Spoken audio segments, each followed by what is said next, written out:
আমার এক ভাই প্রশ্ন করেছে যে হুজুর, সহবাস করে কি গোসল করতে হবে, বা সহবাস করে কিভাবে গোসল করব, বা গোসলের ফরজ কয়টি? বিস্তারিত আলোচনা করবো ইনশাআল্লাহ। পুরো ভিডিওটি ধৈর্য ধরে দেখুন। দেখেন, অনেকের মনে খটকা থাকে যে সহবাস করেই মনে হয় গোসল করতে হয়। আসলে কোরআনের জ্ঞান আমাদের ভিতরে আছে, কিন্তু যেই পরিমাণ থাকলে ইসলামিক মাসালাগুলো জানবো বা পারবো, এরকম জ্ঞান আমাদের মাথার ভিতরে নেই। এটা কেউ মন খারাপ করবে না, বাস্তবিক একটি প্র্যাকটিক্যাল কথা আমি বললাম। তো কোরআনের জ্ঞান না থাকার কারণে অনেকেই প্রশ্ন আমরা করে থাকি। আপনি যদি 5 ওয়াক্ত নামাজ ঠিক মতো পাঠ করেন, নামাজ যদি আদায় করেন, সেক্ষেত্রে আল্লাহর জন্য আপনার ভয় থাকবে, এটা মাস্ট বি, আমি ড্যাম শিওর। কারণ আল্লাহকে যারা ভয় করে বা জাহান্নামের ভয় যারা করে, তারাই 5 ওয়াক্ত নামাজ পড়ে, সঠিকভাবে সত্য কথা বলে। ঠিক আছে? তো সহবাস করেই গোসল করা লাগবে কিনা হুজুর একটু জানাবেন। ঠিক আছে? তো এর আগে আমি একটা ভিডিও দিয়েছিলাম, আপনারা স্ক্রিনে দেখতে পাচ্ছেন, যে স্বামী স্ত্রীর ভিতরে মানে কি জানি একটা থাম্বনেল ছিল, থাম্বনেলটা দেখে বুঝতে পারতেছেন। তো যাই হোক, সহবাস করে গোসল করা লাগবে এরকম কোনো মানে নেই। হ্যাঁ, সহবাস করেই যে আপনাকে গোসল করতে হবে এরকম কোনো ওয়ে নেই।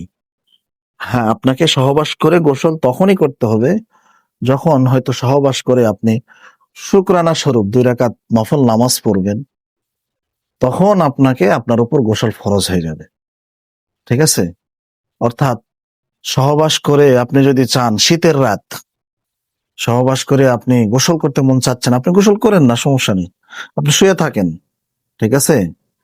এমন একটা ধর্ম আমরা, মানে আল্লাহ তাআলা আমাদেরকে এমন একটা ধর্মেতে পাঠাইছে, এমন একটা মানে রিলিজিয়ন আমাদেরকে দিয়েছেন, সেটা হচ্ছে যে ইসলাম ধর্মে আমরা সহবাস করলেও সওয়াব পাই। সুবহানাল্লাহ, সেটা যদি সুন্নাত মোতাবেক হয়।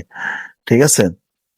সহবাস করার পরেও আমরা সওয়াব পাই। সুবহানাল্লাহ বিহামদিহি, সুবহানাল্লাহিল আযীম। অবশ্যই কমেন্ট বক্সে সুবহানাল্লাহ লিখবেন।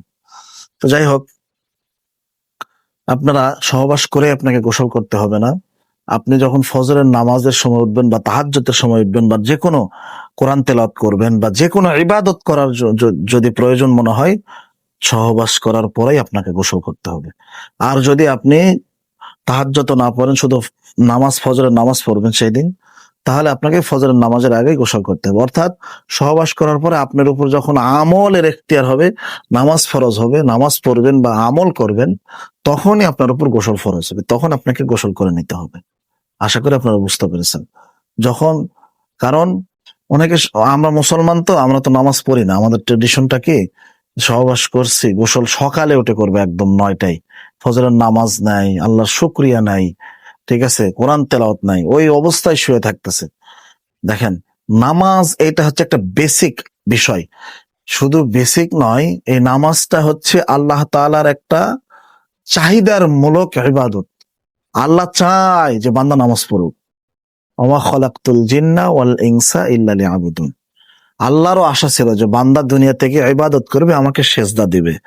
সেজদার থেকে প্রিয় জিনিস আল্লাহর কাছে আর কিছু নেই। আমি আশা করি আপনাকে ভিডিওটি বুঝাইতে পারছি।